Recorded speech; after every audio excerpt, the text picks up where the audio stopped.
بسم اللہ الرحمن الرحیم الحمد للہ رب العالمین والعاقبۃ للمتقین والصلاة والسلام علی سیدنا محمد وعلی آلہ واصحابہ اجمعین اما بعد۔ باب نزول عیسی ابن مریم علیہ الصلاۃ والسلام، یہ باب حضرت عیسیٰ علی نبینا وعلیہ الصلاۃ والسلام کے نزول کے بیان میں ہے۔ اس باب میں قیامت کی بڑی علامتوں میں سے ایک علامت ذکر کی جا رہی ہے جو قیامت کے قریب پیش آئے گی، اور قیامت کی 10 بڑی علامتوں میں سے اس کو خصوصی طور پر الگ حیثیت دیتے ہوئے مستقل باب اور چیپٹر کے اندر ذکر کیا گیا ہے، ورنہ یہ علامت قیامت کی بڑی علامتوں میں پیچھے گزر چکی ہے۔ خاص طور پر وہ جو حدیث حضرت حذیفہ رضی اللہ تعالیٰ عنہ سے جو مروی ہے صحیح مسلم کے حوالے سے، جس میں نبی کریم صلی اللہ علیہ وسلم نے قیامت کے قائم ہونے سے پہلے 10 بڑی علامات یعنی علامات کبریٰ کو بیان کیا ہے۔ ان میں بڑی علامتوں کے اندر حضرت عیسیٰ علیہ الصلوۃ والسلام کا نزول پیچھے گزر چکا ہے، اور دجال کے بھی قصے میں دجال کے قتل کے حوالے سے جو حدیثیں پیچھے گزری ہیں اس میں بھی حضرت عیسیٰ علیہ الصلوۃ والسلام کا نزول اور ان کے زمانے میں یاجوج ماجوج کا خروج اور ان کا ہلاک ہو جانا اور دنیا سے ان کا خاتمہ ہو جانا، یہ ساری چیزیں پیچھے حدیث میں گزر چکی ہیں۔ لیکن اس علامت کو خصوصی حیثیت دینے کے لیے صاحب مشکات رحمۃ اللہ علیہ نے ان کی حدیثوں کا مستقل ایک الگ سے باب اور چیپٹر باندھا ہے جس کا نام حضرت عیسیٰ علیہ الصلوۃ والسلام کا نزول ہے۔ یہاں پر جو باب کے اندر حدیثیں ذکر کی گئی ہیں وہ 4 حدیثیں ذکر کی گئی ہیں۔ میں ان حدیثوں کی روشنی میں پہلے حضرت عیسیٰ علیہ الصلوۃ والسلام کا کچھ اجمالی نقشہ آپ کے سامنے ذکر کر رہا ہوں، اس کے بعد پھر ہم ان 4 حدیثوں کو دیکھیں گے انشاءاللہ۔ حضرت عیسیٰ علیہ الصلوۃ والسلام کے نزول سے متعلق سب سے پہلی بات یہ سمجھ لیجئے کہ یہ ایک برحق عقیدہ ہے، یہ کوئی مشکوک یا کوئی ظنی عقیدہ نہیں ہے۔ بعض لوگ حضرت عیسیٰ علیہ الصلوۃ والسلام کے نزول کے بارے میں شک اور تردد کا شکار ہوتے ہیں، اور وہ یہ سمجھتے ہیں کہ حضرت عیسیٰ علیہ الصلوۃ والسلام کا نزول پتہ نہیں ہوگا بھی کہ نہیں ہوگا۔ خوب اچھی طرح سمجھ لیجئے کہ یہ حضرت عیسیٰ علیہ الصلوۃ والسلام کے نزول کا عقیدہ یہ ایک برحق عقیدہ ہے، اور اس عقیدے کے اندر کسی بھی طرح کا شک اور تردد رکھنا، اور خاص طور پر اس کے اندر اگر کوئی انکار کر دے تو اس کو کفر قرار دیا گیا ہے۔ چنانچہ حضرات محدثین نے بھی اس بات کی وضاحت کی ہے کہ یہ احادیث متواترہ سے ثابت عقیدہ ہے، اس کا انکار جو ہے وہ کفر ہے۔ معارف القرآن کے اندر بھی حضرت مفتی محمد شفیع صاحب رحمۃ اللہ علیہ نے بھی اس عقیدے کے بارے میں یہ بات ذکر کی ہے کہ اگر کوئی شخص اس کا انکار کرتا ہے تو وہ کافر ہے، اس لیے کہ یہ احادیث متواترہ سے ثابت ہے۔ خود حضرت مفتی محمد شفیع صاحب رحمۃ اللہ علیہ نے حضرت مولانا انور شاہ کشمیری رحمۃ اللہ علیہ کے فرمانے پر ایک کتاب لکھی تھی، جس کتاب کے اندر 100 سے زائد حدیثیں جمع کی گئی ہیں، جن سے معلوم ہوتا ہے کہ حضرت عیسیٰ علیہ الصلوۃ والسلام قیامت کے قریب دنیا میں نزول فرمائیں گے۔ قرآن کریم کی بھی آیات میں یہ عقیدہ ذکر کیا گیا ہے۔ دوسری بات، حضرت عیسیٰ علیہ الصلوۃ والسلام کے بارے میں یہ سمجھ لیجئے کہ یہ حضرت عیسیٰ علیہ الصلوۃ والسلام کا نزول یہ قیامت کی علامت ہے، جیسا کہ قرآن کریم میں اللہ تعالیٰ نے سورۃ الزخرف پارہ نمبر 25 کے اندر، سورۃ الزخرف کی آیت نمبر ہے 61، اس کے اندر اللہ تعالیٰ نے حضرت عیسیٰ علیہ الصلوۃ والسلام کے بارے میں یہ فرمایا ہے کہ وَإِنَّهُ لَعِلْمٌ لِلسَّاعَةِ فَلَا تَمْتَرُنَّ بِهَا وَاتَّبِعُونِ، کہ حضرت عیسیٰ علیہ الصلوۃ والسلام کا نزول قیامت کی علامات میں سے ہے۔ 2 باتیں ہو گئیں۔ تیسری بات یہ ہے کہ حضرت عیسیٰ علیہ الصلوۃ والسلام کا ظاہری طور پر حلیہ، ظاہری طور پر ان کا حلیہ احادیث میں ذکر کیا گیا ہے، چنانچہ بخاری شریف وغیرہ کے اندر اور اسی طرح حدیث کی دیگر کتابوں میں ان کے نزول کے ساتھ ساتھ ان کے حلیے کو بھی بیان کیا گیا ہے کہ وہ کس حلیے کے حامل ہوں گے۔ چنانچہ ان کی رنگت ذکر کی گئی ہے کہ وہ سرخ اور سفید گندمی رنگت کے ہوں گے، جسم ان کا معتدل خلقت کا ہوگا، یعنی درمیانے جسم کے حامل ہوں گے، نہ بہت زیادہ موٹے نہ بہت زیادہ پتلے، درمیانے جسم کے حامل۔ قد ان کا درمیانے درجے کا ہوگا، متوسط درجے کی ہائٹ ہوگی۔ سینہ ان کا جیسے کہ بخاری شریف کے اندر ہے کہ چوڑا ہوگا، عریض ہوگا۔ بالوں کی ان کی لمبائی ایسی ہوگی کہ کندھوں تک ان کے بال پہنچ رہے ہوں گے، اور اسی طریقے سے کچھ ان کے بال گھنگریالے ہوں گے اور کچھ سیدھے ہوں گے، نہ بالکل سیدھے اور نہ بالکل گھنگریالے۔ اور لباس ان کا ایسا ہوگا جیسے کہ نزول کی کیفیت میں پیچھے حدیث میں ہم پڑھ بھی چکے ہیں کہ 2 زرد قسم کی چادریں انہوں نے زیب تن فرمائی ہوں گی، اور ان چادروں میں وہ نزول فرمائیں گے۔ مشابہت ان کی ذکر کی گئی ہے، عروہ ابن مسعود کے ساتھ آپ نے ان کی مشابہت دی ہے کہ فرمایا کہ ان کی طرح سے ان کی مشابہت ہوگی۔ جی 3 باتیں ہو گئی۔ چوتھی بات یہ ہے کہ حضرت عیسیٰ علیہ الصلوۃ والسلام کے ظاہری طور پر اوصاف کیا ہوں گے، کن صفات کے وہ حامل ہوں گے۔ یہ تو حلیہ تھا جو میں نے ابھی بیان کیا، اب ان کے کچھ اوصاف سنیے جو آگے اسی باب کی حدیثوں میں بھی آ رہے ہیں۔ مثلا بخاری شریف کی روایت میں ہے کہ وہ منصف حاکم ہوں گے، انصاف کرنے والے، امام عادل۔ اسی طرح مہدی ہوں گے، یعنی ہدایت یافتہ۔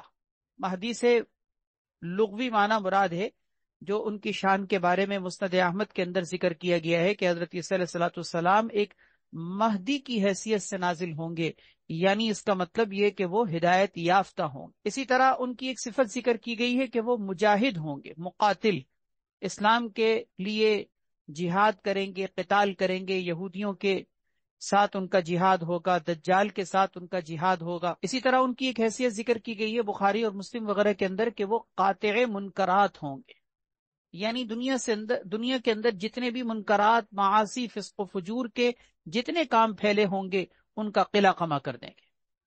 ان کی صفات میں قرآن کریم کے اندر ایک لفظ استعمال ہوا ہے کلمت اللہ، وہ اللہ تبارک و تعالی کی طرف سے ایک نشانی ہوں گے۔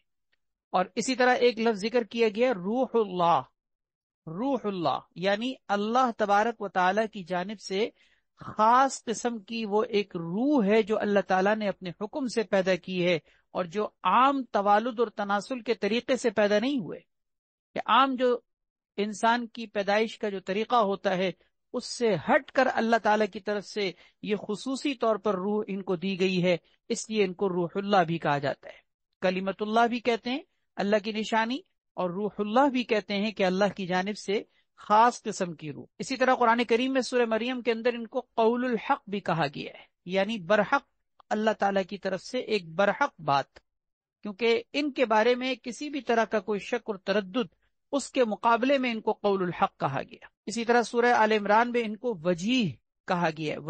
وجیح کا مطلب ہوتا ہے صاحب وجاہت، یعنی بڑے رتبے اور درجے والا۔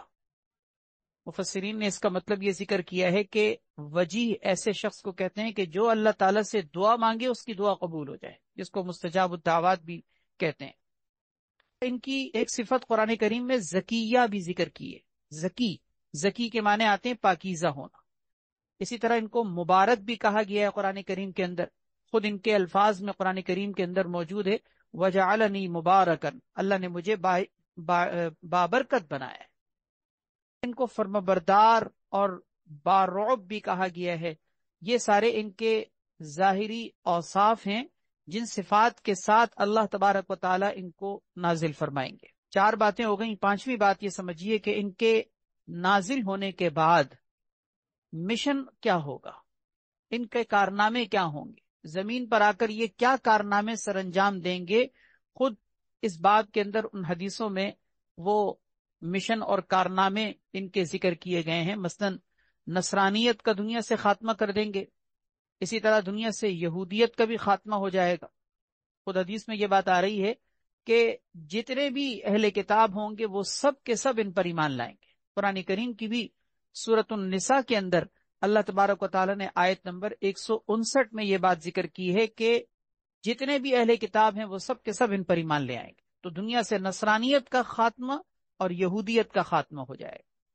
اسی طرح کفر و شرک کا بھی خاتمہ ہو جائے گا، کیونکہ اسلام کے سوا اس وقت کوئی مذہب باقی نہیں رہے گا، چاہے وہ بت پرستی کا ہو، چاہے وہ آتش پرستی کا ہو، چاہے وہ کسی بھی طرح کا اسلام سے ہٹ کر باطل جتنے بھی ادیان ہیں وہ سارے کے سارے دنیا سے ناپید ہو جائیں گے۔ خنزیر کو یہ نہیں چھوڑیں گے، دنیا میں جتنے خنزیر ہیں ان کو یہ ماریں گے اور ان کو قتل کر دیں گے، بخاری شریف کی روایت ہے۔ اسی طرح دجال کو قتل کریں گے، یہ بھی ان کا ایک بہت بڑا مشن جس کے لیے خاص طور پر ان کو نازل کیا جائے گا۔ اور صرف دجال ہی کا قتل نہیں بلکہ دجالیت کو بھی ختم کر دیں گے۔ دجالی جتنے لشکر کے افراد ہیں ان سب کو ماریں گے۔ ان کے زمانے میں دین بالکل متحد ہو جائے گا، دین کے اندر کوئی تفرقہ باقی نہیں رہے گا، جنگیں ختم ہو جائیں گی کیونکہ امن کا زمانہ ہوگا۔ اسی طرح یہ صدقہ لینا ترک کر دیں گے کیونکہ ان کے زمانے میں بہت کثرت سے مال بہے گا، مال کی بہت خوشحالی ہوگی۔ اہل اسلام کو یہ تسلی اور بشارت دیں گے جو بڑے ستائے ہوئے ہوں گے دجال وغیرہ کی فوجوں سے، بہت ظلم کھائے ہوئے ہوں گے، تو حدیث کے مطابق یہ ان کے چہروں پر ہاتھ پھیریں گے، تسلی دیں گے کہ تم فکر نہیں کرو، اللہ کی طرف سے تمہارے لیے مدد بن کر میں نازل ہوا ہوں، اور میرے ہاتھوں دجال اپنے کیفر کردار تک پہنچے۔ چنانچہ ایسا ہی ہوگا کہ دجال کو پھر یہ قتل کریں گے۔ اسی طرح ان کا ایک بہت بڑا مشن یہ ہوگا کہ دنیا کے اندر یہ امن کو قائم کر دیں گے، دنیا سے ظلم اور فساد کا بالکل یہ خاتمہ ہو جائے گا، اور یہ مسلمانوں کے امام بن کر زمین پر اتریں گے۔ بہرحال یہ ان کے مشن ہوں گے اور یہ ان کے کارنامے ہوں گے۔ جی 5 باتیں ہو گئیں۔ چھٹی بات یہ ہے کہ حضرت عیسیٰ علیہ الصلوۃ والسلام کے نزول کی جگہ کیا ہوگی، وقت کیا ہوگا اور کیفیت کیا ہوگی، کس طرح سے یہ دنیا میں نزول فرمائیں گے۔ ملک کے اعتبار سے یہ شام کے ملک میں، شام کے علاقے دمشق کے مشرقی جانب اتریں گے۔ خود حدیث میں یہ بات مسلم شریف کے اندر موجود ہے کہ شام کے علاقے دمشق کے مشرقی جانب ان کا نزول ہوگا، اور سفید مینارے پر یہ اتریں گے اللہ تبارک و تعالیٰ کے حکم سے، اور ایسے اتریں گے کہ ان کے دونوں ہاتھ دائیں اور بائیں 2 فرشتوں کے کندھے پر ہوں گے اور ان کے سہارے پر اتریں گے۔ کن حالات میں یہ اتریں گے اس کے بارے میں ذکر کیا گیا ہے کہ یہ ایسے حالات میں اتریں گے جبکہ دجال کا فتنہ اپنے عروج پر ہوگا۔ اس وقت دجال کی فوجیں دنیا میں دندناتی پھر رہی ہوں گی، حتیٰ کہ مسلمان بیت المقدس میں گھرے ہوئے محصور ہوں گے چاروں طرف سے۔ حضرت مہدی علیہ الرضوان اور ان کے لشکر اور ان کے ماننے والے اور ان کے مسلمان متبعین، ان سب کو دجالی فوجوں نے گھیرا ہوا ہوگا، اور باہر سے انہوں نے گھیرا ڈالا ہوگا، اور مسلمان اس بات کا ارادہ کر رہے ہوں گے کہ اب ہم نکل کر دجالی فوجوں کا مقابلہ کریں۔ اس مقصد کے لیے ان کی تیاریاں ہو رہی ہوں گی کہ حضرت عیسیٰ علیہ الصلوۃ والسلام فجر کے وقت میں نازل ہوں گے۔ ان کا نزول صبح صادق کے وقت ہوگا، صبح صادق کا وقت فجر کی اذان اور اقامت کے درمیان، اور ان کے جسم پر جو کپڑے حدیث میں ذکر کیے گئے ہیں کہ 2 زرد قسم کی چادریں انہوں نے زیب تن کی ہوں گی، ایک کو اوڑا ہوا ہوگا اور دوسرے کو انہوں نے نیچے لپیٹا ہوا ہوگا تہبند کے طور پر۔ 6 باتیں ہو گئیں۔ 7ویں بات یہ ہے کہ دجال کا ان کے ہاتھوں قتل ہوگا۔ اس کی تفصیل ہم پیچھے پڑھ چکے ہیں۔ مختصر یہ کہ حضرت عیسیٰ علیہ الصلوۃ والسلام نزول کے بعد فجر کی نماز پڑھیں گے، اور فجر کی نماز سے فارغ ہو کر دروازہ کھلوائیں گے۔ جو باہر دجال کی فوجیں جمع ہوں گی دروازہ کھلوائیں گے، سامنے ان کو دجال اور دجال کی فوجیں نظر آئیں گی۔ 70,000 یہودی اسلحے سے لیس ہوں۔ دجال انہیں دیکھ کر نمک کی طرح سے پگھلے گا، اور پھر یہ اس کا مقابلہ کرنے کے لیے اس کے پیچھے کریں گے۔ وہ بھاگے گا جان بچانے کے لیے، لیکن لط کے مقام پر وہ پکڑا جائے گا اور ان کے ہاتھوں قتل ہو جائے گا۔ 8ویں بات یہ سمجھ لیجئے کہ حضرت عیسیٰ علیہ الصلوۃ والسلام کی جماعت کے افراد کون ہوں گے۔ حضرت عیسیٰ علیہ الصلوۃ والسلام کی جماعت میں وہی مسلمان ہوں گے جو حضرت عیسیٰ علیہ الصلوۃ والسلام کے نزول سے پہلے حضرت مہدی علیہ الرضوان کی قیادت میں دنیا کے اندر جو ہے وہ شر کے مقابلے میں جنگیں کر رہے ہوں گے، جہاد کر رہے ہوں گے۔ یہ وہی طبقہ ہوگا، یہ وہی مومنین اور متبعین کا طبقہ ہوگا، اور نزول کے وقت میں بھی یہ جماعت دجال سے مقابلہ کرنے کے لیے تیاریاں کر رہی ہوگی۔ تو گویا کہ حضرت عیسیٰ علیہ الصلوۃ والسلام کی جماعت سے مراد یہ وہی مسلمانوں کی جماعت ہے، اور پھر ان کے اوپر جو ایمان لانے والے چاہے وہ اہل کتاب میں سے بھی کیوں نہ ہو، وہ بھی آ کر ان کی جماعت میں شامل ہو جائیں گے۔ 9ویں بات حضرت عیسیٰ علیہ الصلوۃ والسلام کے زمانے کی خوشحالی۔ اس سے پہلے ہم حدیث میں پچھلے بابوں میں پڑھ چکے ہیں کہ یاجوج ماجوج کا جو خروج ہوگا نا، اس کے بعد پھر یاجوج ماجوج مر جائیں گے، ہلاک ہوں گے، تو زمین ان کی لاشوں سے بھری ہوئی ہوگی، تعفن پھیلا ہوا ہوگا، اور پھر اس کے بعد اللہ تعالیٰ پرندوں کو بھیج کر ان کی لاشوں کو اٹھوائیں گے، اور پھر اس کے بعد پوری دنیا کے اندر ایک عالمی قسم کی بارش ہوگی۔ وہ بارش کیا ہوگی؟ زمین کو دھو ڈالے گی، ایسی زمین کی دھلائی ہوگی کہ زمین صاف ستھری ہو جائے گی۔ حدیث میں ذکر کیا گیا ہے کہ آئینے کی طرح سے صاف شفاف ہو رہی ہوگی، اور بعض حدیثوں میں کہ چاندی کی طرح چمک رہی ہو، ایسی زرخیز ہوگی کہ پتھر پر بھی اگر کوئی بیج ڈالے نا تو پتھر بھی پھوٹ پڑے۔ بارش اور غلے کی بہت کثرت ہوگی، غلہ خوب اگے گا۔ حضرت آدم علیہ الصلوۃ والسلام کے زمانے میں جیسے اگتا تھا اتنی کثرت سے اگے گا۔ کھیتی باڑی کی اتنی کثرت ہوگی کہ بیل مہنگے ہو جائیں گے۔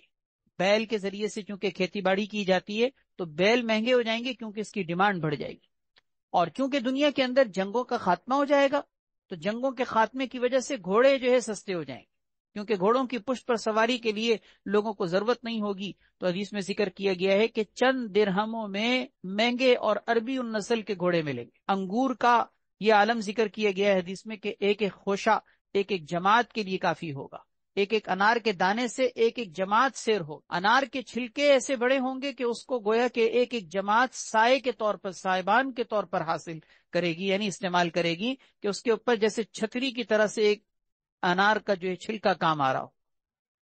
مال اتنی کثرت میں ہوگا کہ حدیث میں آتا ہے کہ بہہ رہا ہوگا، اسے کوئی قبول کرنے کے لیے تیار نہیں ہوگا. قیمتی قسم کی سواریاں ایسی چھوٹی پڑی ہوں گی، کوئی ان کے اوپر بیٹھنے والا نہیں ہوگا. دودھ اتنی کثرت سے ہوگا کہ حدیث میں آتا ہے کہ ایک اونٹنی پوری جماعت کے لیے کافی ہوگی، ایک گائے پورے قبیلے کے لیے کافی ہوگی، اور ایک بکری تو پورے خاندان کے لیے کافی ہوگی. اتنا دودھ کے اندر جو ہے، جانوروں کے اندر اتنی دودھ کی برکت ہو جائے گی. جی 9 باتیں ہو گئیں. 10ویں بات، حضرت عیسیٰ علیہ الصلوۃ والسلام کا نزول جو ہے یہ ایک بحیثیت امتی کے ہوگا. یہ کسی مستقل نبی کی حیثیت سے نہیں ہوگا، ایک امتی کی حیثیت سے ہوگا کہ حضرت عیسیٰ علیہ الصلوۃ والسلام حضور صلی اللہ علیہ وسلم کے ایک امتی ہونے کی حیثیت سے نزول فرمائیں گے. چنانچہ اس پر یہ بات ہم پہلے بھی کر چکے ہیں کہ حضرت عیسیٰ علیہ الصلوۃ والسلام کے نزول پر کوئی یہ نہیں کہہ سکتا کہ حضرت عیسیٰ علیہ الصلوۃ والسلام جب دنیا میں آئیں گے تو ختم نبوت کے عقیدے کا کیا ہوگا. ختم نبوت کا عقیدہ تو یہ کہتا ہے کہ حضور صلی اللہ علیہ وسلم کے بعد اب کوئی نبی نہیں آئے گا، تو حضرت عیسیٰ علیہ الصلوۃ والسلام کا نزول دیکھا جائے تو یہ ختم نبوت کے عقیدے کے خلاف ہے. تو میں نے جواب عرض کر دیا ہے کہ یہ بات اچھی طرح سمجھ لیجئے کہ حضرت عیسیٰ علیہ الصلوۃ والسلام کا نزول ایک نئی نبوت کے ساتھ نہیں ہوگا، بلکہ ان کی نبوت وہی سابقہ نبوت ہے، اور اسی سابقہ نبوت میں جب ان کو نبوت ملی تھی تو وہ حضور صلی اللہ علیہ وسلم سے پہلے ملی تھی. لہذا اگر کوئی یہ کہتا ہے کہ ختم نبوت کے عقیدے کا یہ مسئلہ جو ہے وہ مخالف ہے تو یہ بات غلط ہے. خود یہ بات حدیث کے اندر موجود ہے کہ حضرت عیسیٰ علیہ الصلوۃ والسلام جو ہے وہ ایک امتی کی حیثیت سے آئیں گے، جیسے کہ حدیث میں آپ صلی اللہ علیہ وسلم نے ان کو اپنا خلیفہ قرار دیا ہے. تو خلیفہ کا مطلب یہ کہ آپ صلی اللہ علیہ وسلم کے یہ خلیفہ ہوں گے، ایک مستقل نبی کی حیثیت میں نہیں ہوں. 10 باتیں ہو گئیں. 11ویں بات یہ ہے کہ حضرت عیسیٰ علیہ الصلوۃ والسلام جب نزول فرمائیں گے تو نزول فرمانے کے بعد پھر وہ حج اور عمرہ بھی کریں گے. حج اور عمرہ بھی کریں گے، یہ بات بھی باب کے اندر آ رہی ہے کہ ان کا باقاعدہ حج اور عمرہ ہوگا، حج اور عمرے کا سفر ہوگا. اور بعض روایتوں سے تو پتہ چلتا ہے کہ وہ ہر سال جو ہے وہ بیت اللہ کی طرف سفر کریں، اور نبی کریم صلی اللہ علیہ وسلم کے روزہ اطہر پر حاضری بھی دیں گے. حدیث کے مطابق آپ صلی اللہ علیہ وسلم نے فرمایا کہ وہ آئیں گے، میری قبر پر حاضر ہوں گے، مجھے سلام کریں گے اور میں ان کو سلام کا جواب بھی دوں گا. جی 11 باتیں ہو گئیں.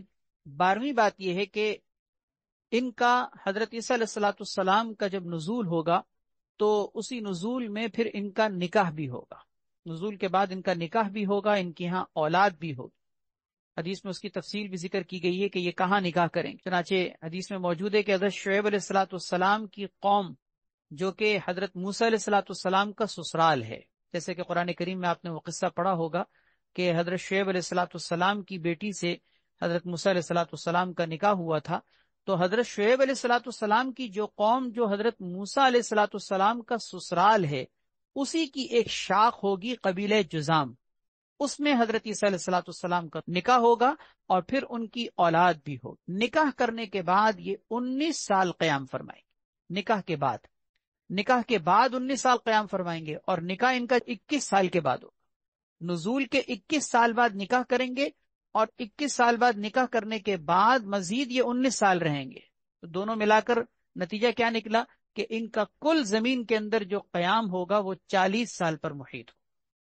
40 سال پر، یعنی نازل ہونے کے بعد 40 سال دنیا میں رہیں گے، جس میں 21 سال کے بعد ان کا نکاح ہوگا، اور نکاح کے بعد 19 سال مزید قیام فرمائیں گے. یہ روایات کے اندر صراحتاً موجود ہے. آخری بات سمجھ لیجئے کہ حضرت عیسیٰ علیہ الصلوۃ والسلام کا انتقال اور ان کا دفن ہونا. حضرت عیسیٰ علیہ الصلوۃ والسلام جب دنیا کے اندر اپنی مدت یعنی جو 40 سال کے عرصے پر محیط ہوگی پوری کر لیں گے تو اللہ تبارک و تعالیٰ کے حکم سے ان کا انتقال ہوگا.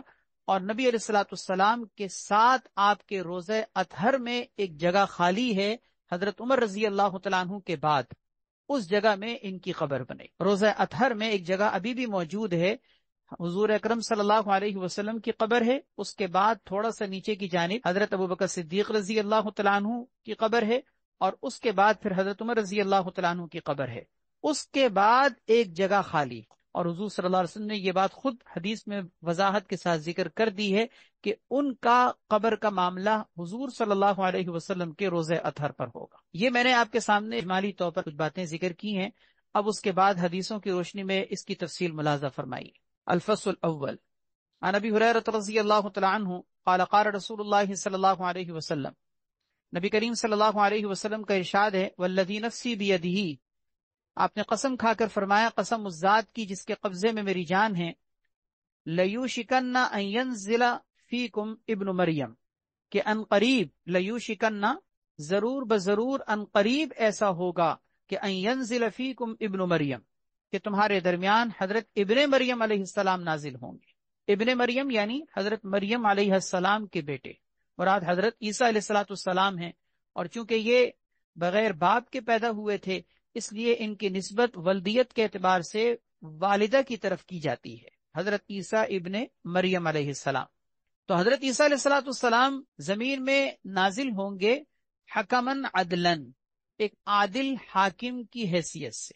چنانچہ ان کے مشن اور کارنامے کے طور پر ذکر کیا جا رہا ہے کہ فیکسر الصلیب، وہ ایک کام تو یہ کریں گے کہ صلیب کو توڑ دیں گے۔ صلیب آپ کو معلوم ہے کہ اس مثلث کو کہا جاتا ہے تکون، یعنی جو عقیدہ نصرانیت کا حصہ ہے، اور ان کے عقیدے کے اندر یہ چیز شامل ہے، اور اس کو باقاعدہ بڑی ایک مبارک اور ایک مذہبی حیثیت دیتے ہیں، اور اس کو پہنتے ہیں، اس کو اپنے گھروں میں لگاتے ہیں۔ بہرحال ان کے نزدیک ایک مثلث عقیدہ جو ہے ان کا حضرت عیسیٰ علیہ السلام کے پھانسی پر اور ان کے جو ہے وہ قتل کیے جانے اور سولی پر ان کے چڑھنے کی طرف اشارہ ہوتا ہے۔ وہ کہتے ہیں کہ حضرت عیسیٰ علیہ السلام کو اس طریقے سے سولی پر چڑھایا گیا تھا، تو یہ ان کے عقیدے کا ایک حصہ ہے۔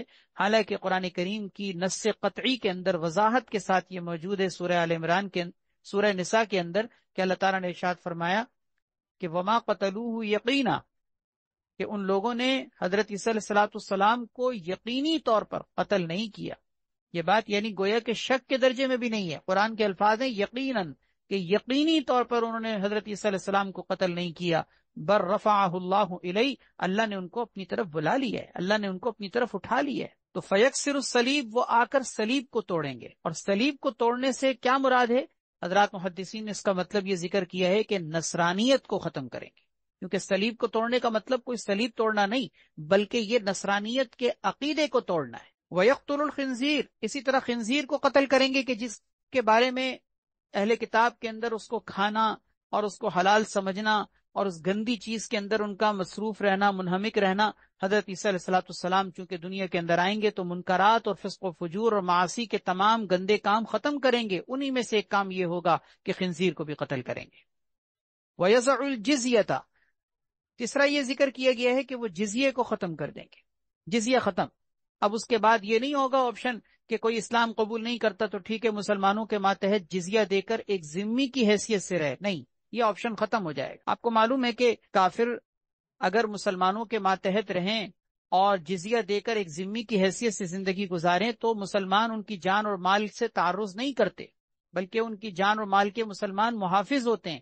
لیکن یہ آپشن حضرت عیسیٰ علیہ السلام کے نزول کے بعد ختم ہو جائے گا، کیونکہ ان کے سامنے بس اب یہی چیز ہوگی، وہ کہیں گے کہ اسلام قبول کرو یا پھر تلوار، جزیہ قبول نہیں کریں گے۔ اسی کو کہا وَيَزَعُ الْجِزْيَةَ وَيَفِيضُ الْمَالُ حَتَّى لَا يَقْبَلَهُ أَحَدٌ، فرمایا مال بہہ رہا ہوگا، اتنی کثرت سے ہوگا، اتنی خوشحالی ہوگی کہ مال بہہ رہا ہوگا یہاں تک کہ اس کو قبول کرنے کے لیے کوئی تیار نہیں ہوگا۔ حَتَّى تَكُونَ السَّجْدَةُ الْوَاحِدَةُ خَيْرًا مِنَ الدُّنْيَا وَمَا فِيهَا، یہاں تک کہ ایک سجدہ لوگوں کے نزدیک دنیا و ما فیہا سے بہتر ہوگا۔ سجدے سے مراد سجدہ بھی لیا جا سکتا ہے، اور سجدے سے مراد نماز بھی مراد لی جا سکتی ہے، کیونکہ نماز کو بھی سجدہ کہا جاتا ہے۔ تو ایک نماز کہہ دیں یا ایک سجدہ کہہ دیں، وہ اتنا قیمتی ہوگا لوگوں کے نزدیک کہ دنیا اور دنیا کے اندر جتنے خزانے ہیں ان سب سے زیادہ قیمتی ہو جائے گا۔ یعنی اس کا مطلب کیا ہے کہ لوگ نیک ہو جائیں گے، لوگ نیک اور صالح بن جائیں گے، لوگوں کو عبادات، نیکی کے کام، آخرت کی فکر، یہ چیزیں مرغوب ہو جائیں گی، اور اتنی مرغوب ہوں گی کہ دنیا کے خزانوں سے زیادہ ان کے نزدیک قیمتی یہ چیز ہوگی کہ نماز پڑھ لوں، میں سجدہ کر لوں، اللہ کی عبادت کر لوں، آخرت کی طرف فکر کر لوں۔ یہ ان کے زمانے کی گویا کہ نیکی کی طرف اشارہ ہے۔ پیچھے جو کہا تھا نا کہ مال بہہ پڑے گا، یہ مالی وسعت کی طرف اشارہ ہے، اور یہ جو کہا کہ سجدہ ان کے نزدیک دنیا و مافیہ سے بہتر ہو جائے گا، یہ ان کی نیکی اور تقوی کی طرف اشارہ ہے کہ لوگ اتنے نیک بن جائیں گے۔ ثم یقول ابو ہریرہ، پھر حضرت ابو ہریرہ رضی اللہ تعالیٰ عنہ نے فرمایا ان ساری باتوں کو ذکر کرنے کے بعد کہ فَقْرَؤُوا إِن شِئْتُمْ، اگر تم چاہو تو قرآن کی یہ آیت پڑھ لو۔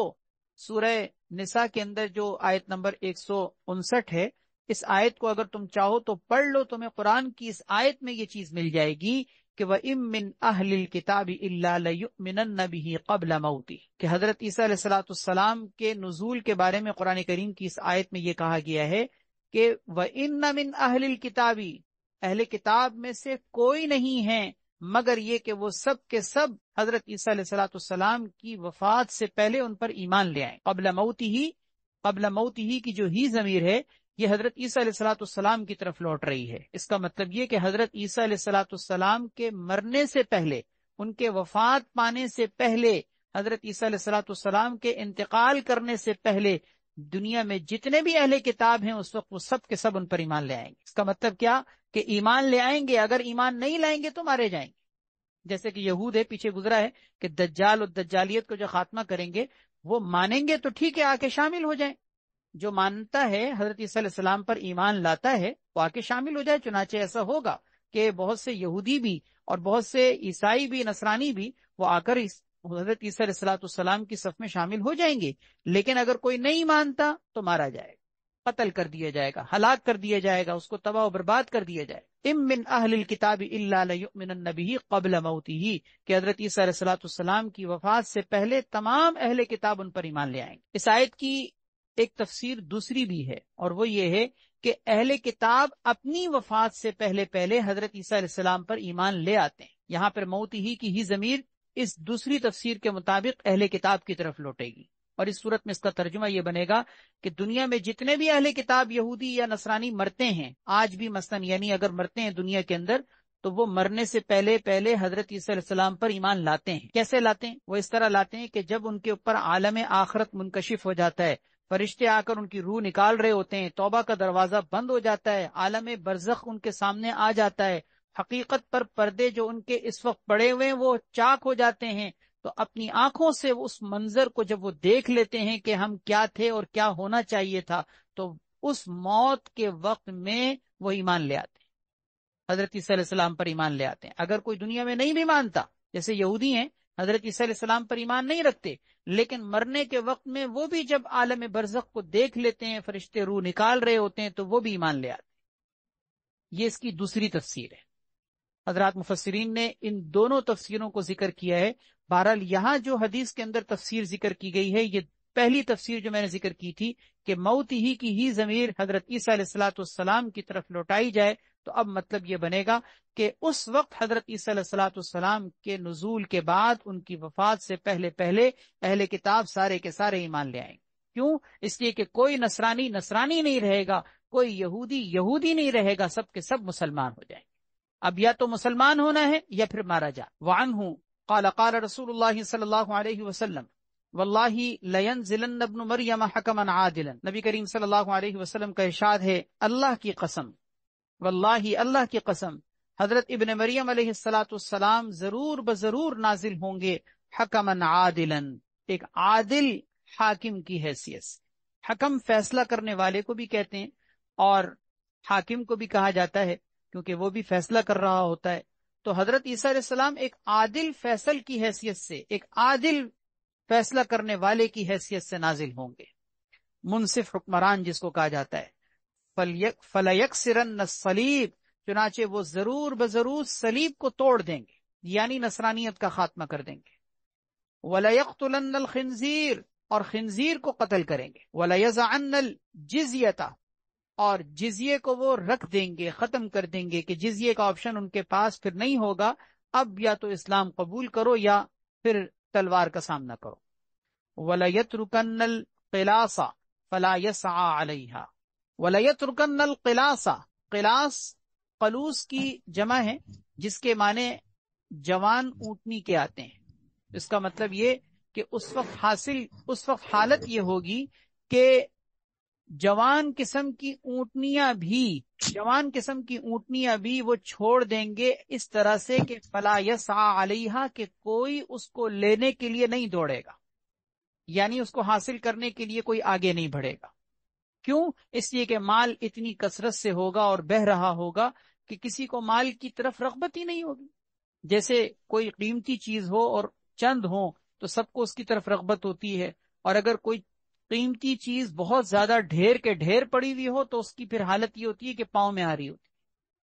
تو حضرت عیسیٰ علیہ السلام کے زمانے میں مال ایسا بہہ رہا ہوگا کہ وَلَيَتْرُكَنَّ الْقِلَاسَ، کے جوان اونٹنیوں کو بھی وہ چھوڑیں گے اس طرح کہ اس کی طرف کوئی سعی کرنے والا، اس کو لینے کے لیے آگے بڑھنے والا کوئی نہیں ہوگا۔ وَلَتَذْهَبَنَّ الشَّحْنَاءُ وَالتَّبَاغُضُ وَالتَّحَاسُدُ، اور اس وقت دلوں کی کیفیت ایسی الفت اور محبت میں اور آپس کی بھائی چارگی میں تبدیل ہو جائے گی کہ وَلَتَذْهَبَنَّ الشَّحْنَاءُ، کہ دلوں سے جتنی بھی عداوت کی چیزیں ہیں وہ چلی جائیں گی، کینہ چلا جائے گا، والتباغض، آپس کا بغض چلا جائے گا، والتحاسد، ایک دوسرے سے حسد کے جذبات ختم ہو جائیں گے۔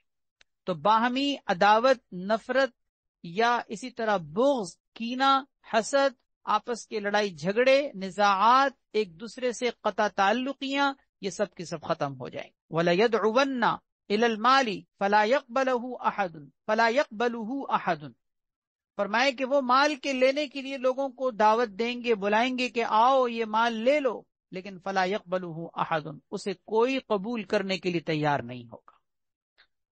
رواہ مسلم وفی روایت لہما قال کیف انتم اذا نزل ابن مریم فیکم وامامکم منکم، یہ روایت مسلم شریف کے اندر ہے، اور ایک اور روایت جو بخاری اور مسلم دونوں کے اندر ہے کہ آپ صلی اللہ علیہ وسلم نے فرمایا کیف انتم، تمہاری کیا حالت ہوگی اس وقت، تمہاری کیا حالت ہوگی اس وقت جبکہ ابن مریم یعنی حضرت عیسیٰ علیہ السلام تمہارے درمیان اتریں گے، نزول فرمائیں گے، وامامکم منکم، اور تمہارا امام تم ہی میں سے ہوگا، تمہارا امام تم ہی میں سے ہوگا۔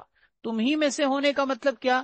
کہ تمہارے اندر ہی کا تمہارا ایک امام ہوگا، یعنی حضرت مہدی علیہ الرضوان تمہارے امام ہوں گے، مقتدا اور پیشوا ہوں گے، اور اللہ تبارک و تعالیٰ کی طرف سے وہ تمہارے امام اور ایک مہدی بن کر جو ہے تمہارے درمیان امامت کر رہے ہوں گے، اور حضرت عیسیٰ علیہ السلام اس وقت اتریں گے۔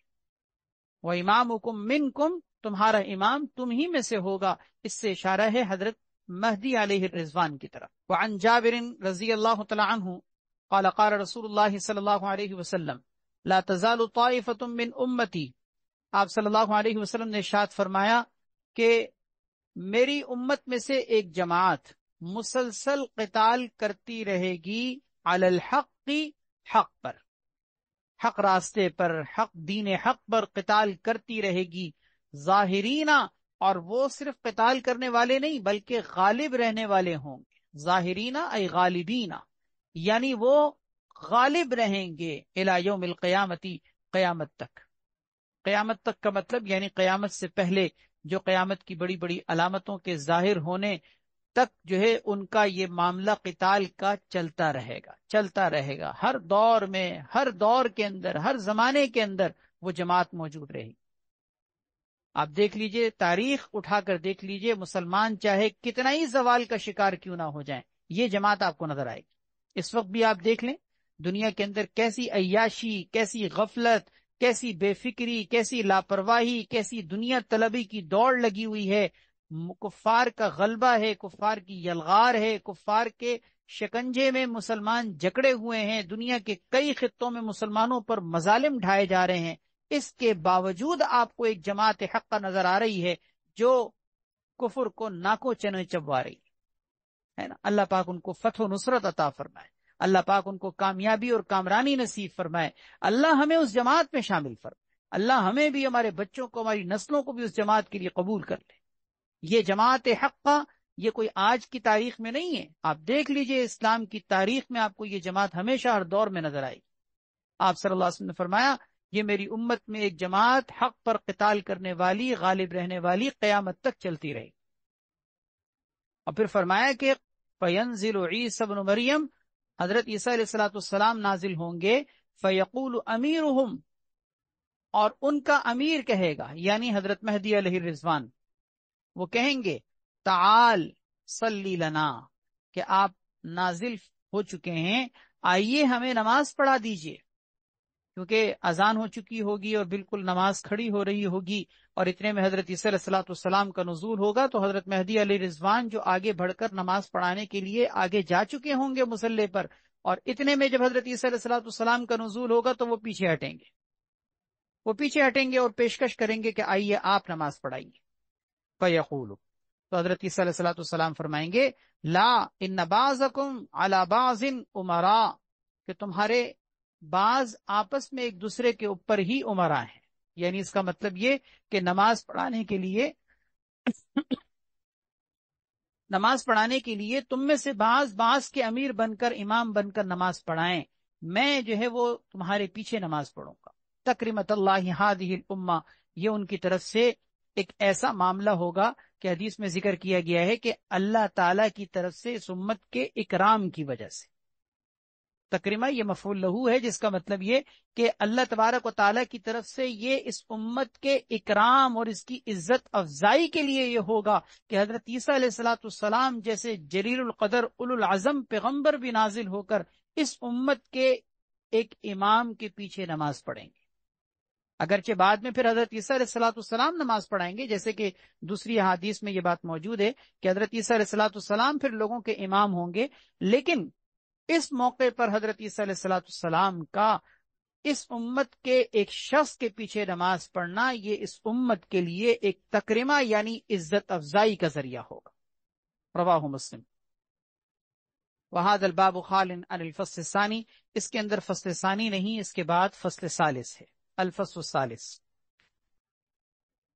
عن عبد اللہ بن عمرو رضی اللہ تعالی عنہما قال قال رسول اللہ صلی اللہ علیہ وسلم ینزل عیسی ابن مریم الی الارض، حضرت عبداللہ ابن عمر رضی اللہ تعالیٰ عنہ فرماتے ہیں کہ نبی کریم صلی اللہ علیہ وسلم نے ارشاد فرمایا کہ ینزل عیسی ابن مریم الی الارض، حضرت عیسیٰ ابن مریم علیہ الصلوۃ والسلام زمین پر نزول فرمائیں گے، نازل ہوں گے، فیتزوج ویولد لہ، چنانچہ وہ نکاح بھی کریں گے اور ان کے ہاں ولادت بھی ہو، جیسا کہ میں نے عرض کر دیا ہے کہ حضرت شعیب علیہ الصلوۃ والسلام کی قوم، ان کا ایک ذیلی قبیلہ جذام، اس کے اندر جو ہے ان کا نکاح ہوگا، تو وہ باقاعدہ نکاح بھی کریں گے، وَيُولَدُ لَهُ، اور ان کے ہاں ولادت بھی ہوگی، وَيَمْكُسُ 45 سَنَةً، اور وہ 45 سال تک ٹھہرے رہیں گے۔ اس حدیث میں دیکھیں 45 سال ذکر کیا گیا ہے، اور دوسری حدیثوں کے اندر 40 سال کا تذکرہ ہے۔ حضرات محدثین نے ان دوسری روایات کو ترجیح دی ہے اور 40 سال کا عرصہ جو ہے اسی کو راجح قرار دیا ہے، اگرچہ ایک قول کے مطابق اس حدیث سے 45 سال بھی معلوم ہوتے ہیں، لیکن راجح قول کے مطابق ان کا کل زمین کے اندر مدت قیام جو ہوگا وہ 40 سال کے عرصے پر محیط ہوگا، جس میں نزول کے 21 سال بعد ان کا نکاح ہوگا اور مزید 19 سال تک وہ دنیا کے اندر ٹھہریں گے۔ اچھا، یہ بات میں حضرت مہدی علیہ رضوان کے پیچھے جو ہم ابواب پڑھ چکے ہیں اور ان کی حدیثیں گزری ہیں، وہاں میں یہ بات عرض کر چکا ہوں کہ حضرت مہدی علیہ الرضوان کے ساتھ حضرت عیسیٰ علیہ الصلوۃ والسلام کے 2 سال گزریں گے، یہ ذہن میں رکھیے گا۔ حضرت مہدی علیہ الرضوان جب دنیا کے اندر ظہور فرمائیں گے تو ان کے ظہور کے بعد ان کا کل ٹھہرنے کا جو دورانیہ ہوگا وہ 9 سال کا ہوگا۔ میں دوبارہ ذکر کر دیتا ہوں تاکہ یاد دہانی ہو کہ دیکھیں حضرت مہدی علیہ رضوان جو ہے نا وہ 40 سال کی، اپنی عمر کے 40 سال میں دنیا کے اندر ظاہر ہوں گے، 40 سال کے وہ ہو چکے ہوں گے، اور ظاہر ہونے کے بعد مزید 9 سال دنیا کے اندر رہیں گے۔ ان 9 سالوں میں 2 سال حضرت عیسیٰ علیہ الصلوۃ والسلام کے ساتھ رہیں گے۔ اس کا مطلب کیا ہوا کہ 40 سال میں ان کا ظہور ہوگا اور 7 سال تک وہ مسلمانوں کے ساتھ وقت کے بڑے بڑے فتنوں کا مقابلہ کر رہے ہوں گے، اور پھر اس کے بعد 8ویں 9ویں سال حضرت عیسیٰ علیہ الصلوۃ والسلام چونکہ نازل ہو چکے ہوں گے تو ان کے ساتھ ہوں گے۔ تو اس طرح حضرت مہدی علیہ الرضوان اور حضرت عیسیٰ علیہ الصلوۃ والسلام کا 2 سال اکٹھا گزرے گا، اکٹھے گزریں گے 2 سال، اور اس کے بعد پھر حضرت مہدی علیہ الرضوان انتقال کر جائیں گے، اور حضرت عیسیٰ علیہ الصلوۃ والسلام پھر مزید جو ہے وہ حضرت عیسیٰ علیہ الصلوۃ والسلام 40 سال تک اپنے جو ہے وہ دنیا کے اندر ٹھہریں گے۔ مزید 38 سال، ہاں، کیونکہ 2 سال تو حضرت مہدی علیہ رضوان کے ساتھ گزرے نا، تو مزید 38 سال۔ اس طرح حضرت عیسیٰ علیہ السلام جو ہیں وہ کل 40 سال دنیا کے اندر قیام فرمائیں گے۔ بہرحال اس حدیث میں ذکر کیا گیا ہے کہ وَيَمْكُثُ خَمْسًا وَأَرْبَعِينَ سَنَةً، کہ 45 سال حضرت عیسیٰ علیہ السلام دنیا میں ٹھہریں گے۔ ثُمَّ يَمُوتُ، پھر ان کا انتقال ہوگا، یعنی طبعی طور پر جیسے انتقال ہوتا ہے اس طرح ان کا انتقال ہوگا۔ اور پھر فرمایا کہ فَيُدْفَنُ مَعِيَ فِي قَبْرِي، کہ آپ صلی اللہ علیہ وسلم نے فرمایا کہ حضرت عیسیٰ علیہ السلام میرے ساتھ میری قبر میں دفن کیے جائیں گے۔ میری قبر کا مطلب آپ کی وہ قبر جس میں آپ موجود ہیں اس قبر میں نہیں، قبر سے مراد قبر کی جگہ ہے۔ قبر کی جگہ سے مراد یعنی وہ مقبرہ، وہ روضہ اطہر کا ایریا جس میں حضرت حضور اکرم صلی اللہ علیہ وسلم، حضرت سیدنا صدیق اکبر، حضرت سیدنا عمر فاروق رضی اللہ تعالیٰ عنہما جس مبارک دنیا کے اس زمین کے حصے پر موجود ہیں، اسی حصے پر روضہ اطہر کے اندر ان کی بھی قبر ہو۔ فَيُدْفَنُ مَعِيَ فِي قَبْرِي، یہ میرے ساتھ میری قبر کی جگہ پر قریب ہی دفن ہوں گے۔ فَأَقُومُ أَنَا، چنانچہ فرمائے کہ میں اور حضرت عیسیٰ ابن مریم دونوں کے دونوں اٹھیں گے قیامت جب قائم ہوگی ایک ہی قبر میں، یعنی ایک ہی قبر کی جگہ میں ایک ہی روضہ اطہر سے اٹھیں گے۔ بین ابی بکر و عمر، حضرت ابوبکر صدیق اور عمر فاروق رضی اللہ تعالیٰ عنہما کے درمیان۔ رواہ ابن الجوزی فی کتاب الوفا۔ یہ تھا حضرت عیسیٰ علیہ السلام کا نزول، جس کی میں نے شروع میں آپ کے سامنے کچھ مرتب تفصیل بھی ذکر کی ہے اور پھر حدیثیں بھی آپ کے سامنے گزری ہیں۔ اب اس کتاب الفتن کے 2 ابواب باقی رہ گئے ہیں، باب قرب الساعہ اور دوسرا باب لا تقوم الساعہ۔ یہ 2 باب انشاءاللہ پھر ہم اگلی نشستوں میں دیکھیں گے۔ اللہ تعالی ہم سب کو ہر طرح کے ظاہری اور باطنی فتنوں سے محفوظ فرمائے، خاص طور پر دجالی فتنوں سے اللہ ہم سب کی، ہماری نسلوں کی بھی حفاظت فرمائے۔ قیامت بہت قریب ہے، اللہ ہمیں اس کے لیے تیاری کی توفیق عطا فرمائے، اپنی موت کی بھی، اپنی مٹی کی بھی، اپنی قبر کی بھی اللہ ہم سب کو تیاری کی توفیق عطا فرمائے۔ وآخر دعوانا ان الحمد للہ رب العالمین۔ الحمد للہ رب العالمین والعاقبۃ للمتقین والصلاة والسلام علی سیدنا محمد وعلی آلہ واصحابہ اجمعین۔ ربنا آتنا فی الدنیا حسنۃ وفی الآخرۃ حسنۃ وقنا عذاب النار۔ اللهم انا نسألك الهدى والتقى والعفاف والغنى، اللهم انا نسألك الهدى والتقى والعفاف والغنى، اللهم انا نسألك الهدى والتقى والعفاف والغنى، اللهم اجعلنا من التوابين واجعلنا من المتطهرين، اللهم اجعلنا من الذين اذا احسنوا استبشروا واذا اساءوا استغفروا۔ یا ارحم الراحمین، اپنے فضل و کرم سے ہم سب کے ظاہری باطنی صغیرہ کبیرہ ہر طرح کے گناہ معاف فرما۔ اے اللہ ہماری مغفرت اور کامل بخشش فرما۔ اے اللہ ہم سب سے راضی ہو جا، آخرت کی تیاری کی توفیق عطا فرما۔ زندگی کی جتنی ساعتیں باقی رہ گئی ہیں انہیں اپنی یاد میں سر بسر کرنے کی توفیق عطا فرما۔ کثرت ذکر کی، کثرت تلاوت کی، کثرت عبادات کی، کثرت سجود کی توفیق عطا فرما۔ اے اللہ ہمیں اخلاق حمیدہ سے نواز دیجئے، ہمارے اخلاق اچھے کر دیجئے، ہمارا کردار اچھا کر دیجئے، ہماری سیرت و صورت کی اصلاح فرما، ہمارے ظاہر و باطن کے تضاد کو ختم فرما، ہمارے قول و فعل کے تضاد کو ختم فرما، نفاق سے بری فرما، کفر و شرک سے بری فرما، معصیتوں سے، فسق و فجور سے ہمارا پیچھے چھڑا دیجئے۔ ان ساری گندگیوں سے ہمیں نکال کر اسلام کی پاکیزہ زندگی ہمیں نصیب فرما، طہارت والی زندگی نصیب فرما۔ اے اللہ عافیت والی زندگی عطا فرما، سکون و راحت اور رحمتوں والی زندگی نصیب فرما۔ اے اللہ ہم سب کو اپنی آغوش رحمت میں لے کے ڈھانپ لے۔ اے اللہ ہم سب پر اپنی رحمتوں کا سایہ فرما دے۔ اے اللہ ہم سب کی تمام جائز مرادیں پوری فرما، تمام مقاصد میں کامیابی نصیب فرما، دونوں جہان کی کامیابیوں سے ہم سب کو ہمکنار فرما۔ اے رب کریم اپنی محبت نصیب فرما اور اپنے حبیب کی محبت نصیب فرما، اور اپنی اور اپنے حبیب کی محبتوں کو تمام محبتوں پر غالب فرما۔ اے اللہ تمام محبتوں سے بڑھ کر اپنی اور اپنے حبیب کی محبت نصیب فرما، ایسی محبت کی جس محبت پر ہم کسی کو ترجیح نہ دے سکیں، کسی کو فوقیت نہ دے سکیں۔ اے اللہ اس محبت پر ہر قسم کی سودے بازی سے ہم سب کی حفاظت فرما۔ اللہ میں اپنے وقتوں کو ضائع کرنے سے، اپنی زندگی کو ضائع کرنے سے، اپنے مال کو ضائع کرنے سے، اپنی صحت کو برباد کر دینے سے بچا لے۔ اے اللہ جو نعمتیں تو نے عطا کی ہیں، ہمیں اس کی قدردانی کی توفیق عطا فرما، شکر گزاری کی توفیق عطا فرما۔ اے اللہ ہماری اس مجلس کو، ہماری محفل کو قبول فرما۔ اس میں تمام شرکت کرنے والے جتنے بھی یا اللہ شرکت کرتے ہیں، یا اللہ عقیدت کے ساتھ، محبت کے ساتھ، اپنی اصلاح کی فکر لے کر، اپنی تربیت کے لیے، اپنی ہدایت کے لیے فکر مند ہو کر آتے ہیں، اللہ سب کی یا اللہ تمام مرادیں پوری فرما، سب کو کامیابی نصیب فرما، سب کو ہدایت کی عظیم ترین دولت سے مالا مال فرما، یا اللہ سب کی اصلاح فرما، سب کو یا اللہ ان کے تمام مقاصد میں کامیابی نصیب فرما، سب کے گھروں میں خوشحالی پیدا فرما، یا اللہ سب کے گھروں کی تنگیوں کو دور فرما، ہر طرح کے مسائل کو حل فرما، یا اللہ سب کو یا اللہ ان کی اولاد کے لیے، یا اللہ ان کے گھر والوں کے لیے، سب کے لیے رحمتوں کا، راحتوں کا ذریعہ بنا، اولاد کو آنکھوں کی ٹھنڈک بنا، ہماری تمام مرادیں اپنے فضل و کرم سے پوری فرما۔ سبحان ربک رب العزت عما یصفون وسلام علی المرسلین والحمد للہ رب العالمین، آمین یا رب العالمین برحمتک یا ارحم الراحمین۔